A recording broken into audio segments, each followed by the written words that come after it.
Re-salam tout le monde, re-salam, j'espère que vous allez bien. Moi je crève de chaud, honnêtement, la chaleur, c'est un truc de ouf. Euh, donc j'ai un ami sur WhatsApp qui m'a envoyé ça là. Voilà. Bon, je remercie cette personne. Bon, voilà, c'est Nasser, il se reconnaîtra. Enfin, de toute façon, vous le verrez, des fois il commente sur la chaîne. Il m'a envoyé ça et les trucs rouges, c'est moi qui les ai mis. Voilà, pour des questions d'anonymat pour la personne, en fait. Voilà. Pour pas qu'il y ait des gens qui aillent le voir et qui lui disent, enfin, qui commencent à le harceler et tout. Enfin, bref. Euh, En fait, c'est très intéressant, en fait. Cette publication-là, elle est très intéressante. Donc, on va voir, il y a écrit, la meilleure des mères des croyants et la meilleure des épouses du prophète. Voilà. Ça nous parle de Khadija, qui avait soi-disant 15 ans de plus que le prophète. Khadija qui s'est mariée 2 fois avant de se marier avec le prophète. Khadija est restée sa seule épouse pendant 25 ans. Khadija avait des enfants avant le prophète. Khadija était directrice commerciale. Voilà. Khadija est veuve et le prophète l'a épousée. Et après, il met un verset du Coran le 33-21. Et en effet, vous avez dans le message d'Allah un excellent modèle pour quiconque espère en Allah et au jour dernier et invoque Allah fréquemment. Ça, c'est un truc qui est souvent fait par les sunnites. C'est-à-dire que ils vont prendre des trucs dans les hadiths et ils vont essayer de les raccorder au Coran. Donc ça n'a rien à voir. Rien à voir. Alors je sais qu'il y en a qui vont faire des bons, mais moi je vais poser quand même une question.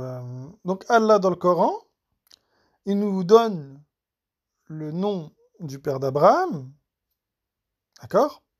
Bien. Hazar. Il nomme Myriam. Il donne le nom de tous les prophètes, d'accord? Allah dit qu'il n'a rien omis d'écrire dans le livre. Et du coup, vous me la sortiriez d'où, votre soi-disant Khadija? Vous nous la sortez d'où? Moi, je connais pas de Khadija dans le Coran. Ah pas? Elle n'existe pas, cette dame-là. D'où est-ce qu'elle sort? Avez-vous ne serait-ce qu'une preuve de son existence dans le Coran? Et venez pas me dire Nissa, parce que Nissa, ça n'a rien à voir. Parce que oui, il y a quand même sacrée contradiction. Donc, vous me dites que le prophète, il était entouré de compagnons, et vous me dites ensuite que les Nissa, c'était des femmes. Donc, le prophète serait entouré que de femmes. Non, ça tient pas. Ça tient pas. Donc, d'où vous me la sortez, cette soi-disant Khadija? Allah nous dit dans le Coran de suivre uniquement ce qu'il a révélé. Est-ce que ça, là, ce qui est écrit, là, c'est révélé? Hmm. Est-ce que ça, là, vous le trouvez dans le Coran? Que Khadija avait 15 que le prophète aurait épousé une femme qui s'appellerait Khadija, qui avait 15 ans de plus que lui, etc. Ça n'existe pas. Ça n'existe pas. Et je mets au défi n'importe quel sunnite de venir Coran en main et de me prouver l'existence de Khadija dans le Coran. Hmm. Ou de quelconque autre compagnon, je sais pas moi, Abu Bakr, Omar, etc. Vous savez quoi, je vais vous citer un truc qui dit dans le Coran. Ceux-ci ne sont que des noms que vous et vos ancêtres avez inventés. Ouais, ça n'est que des noms que vous et vos ancêtres avez inventés. En fait, ce que je pense, c'est que ils ont inventé des hadiths pour que, voilà, comment dire, enfin, pour façonner, voilà, j'ai trouvé le bon mot, pour façonner une société comme il a voulu, c'est-à-dire loin, très loin, à des années-lumière de ce que la révélation demande. Ouais, c'est le but des hadiths. Le but des hadiths, c'est d'éloigner les gens de la révélation. C'est le but, hein. C'est le but. Est-ce que vous pensez qu'il y a un lien logique entre le 33-21 là et ce que la personne dit dans cette publication? Il n'y en a absolument aucune. Il y en a absolument. Il n'y a aucun lien. Il n'y a, y a pas un lien. Il n'y a pas un mot dans le verset là qui est en lien avec ce que lui a mis. Il est là le truc, c'est que on manipule toujours les gens comme ça. Les gens, ils vont pas réfléchir à ce qui est écrit, hein. Ah, ils vont pas réfléchir, hein. Ils vont même pas chercher s'il y a une logique ou quoi. Ils vont pas réfléchir. Ils vont voir, ah ouais, Khadija, la femme du prophète, ah, il y a un verset du Coran, c'est bon, on valide. Non, non. Le verset du Coran, là, en question, le 33-21, il n'a absolument aucun rapport avec ce que le mec, il a mis. Aucun. Aucun. Aucun. Et c'est toujours comme ça. Et vous allez trouver un bon nombre de prêches d'imams comme ça aussi. Ils vont vous sortir 3, 4, 5, 6 hadiths, et à la fin, ils vont vous sortir un verset du Coran qui n'a absolument rien à voir avec ce qu'ils viennent de raconter. Il n'y a même pas de lien logique. C'est ça qui est incroyable. C'est ça qui est incroyable. Le pire, c'est que les gens, ils s'en rendent même pas compte. Honnêtement, honnêtement. Je sais pas, il suffit juste d'avoir... Pardon de le dire comme ça, mais c'est ce que je pense. Il suffit juste d'avoir trois quatre versets du Coran en tête pour rejeter ce que le mec il a mis dans la publication. Voilà. Prenons, voilà, imaginons que le prophète il revienne aujourd'hui. Que le dernier des prophètes revienne aujourd'hui. Ou n'importe lequel. Ou n'importe lequel. N'importe lequel des prophètes. Abraham, Isaac, Jacob, qui vous voulez. Qui vous voulez. Suleiman, qui vous voulez. Il revient aujourd'hui. Vous allez lui présenter le Coran, mais de l'un côté, vous allez lui présenter tous les recueils de hadiths. À votre avis, le prophète en question, n'importe lequel, hein, Noh, qui vous voulez. Le prophète en question, il va vous demander de suivre quoi? Hmm. Le prophète en question, il va vous demander de suivre quoi? N'importe lequel, hein, des 26 prophètes là qui sont dans le Coran, de Adam jusqu'à Mohammed. Vous prenez n'importe lequel. Il va vous dire de suivre quoi? De suivre le Coran, c'est-à-dire la chose révélée par Dieu, ou des écrits écrits par des gens dont on ne sait même pas c'est qui, on ne sait même pas s'ils ont existé.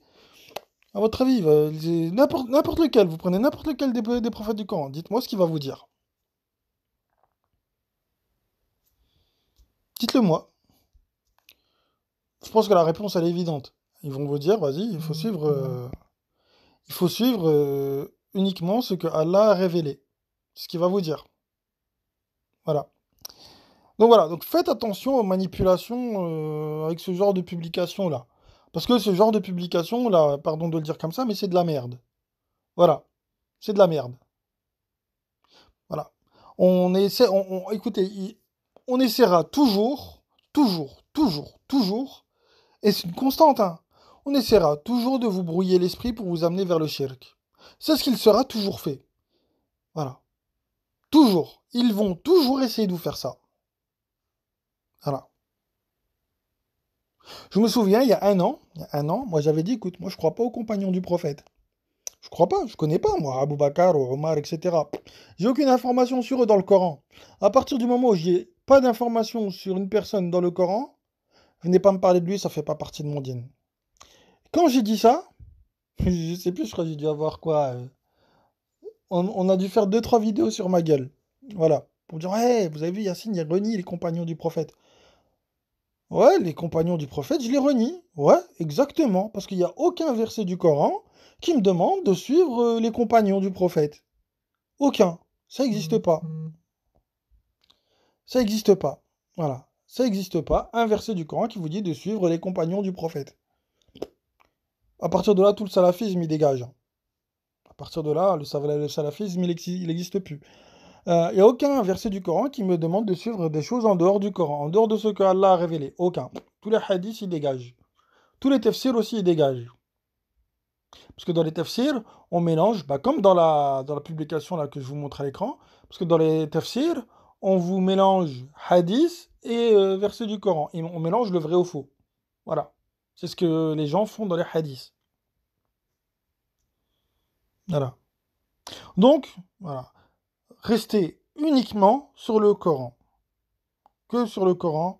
Rien que sur le Coran. Voilà.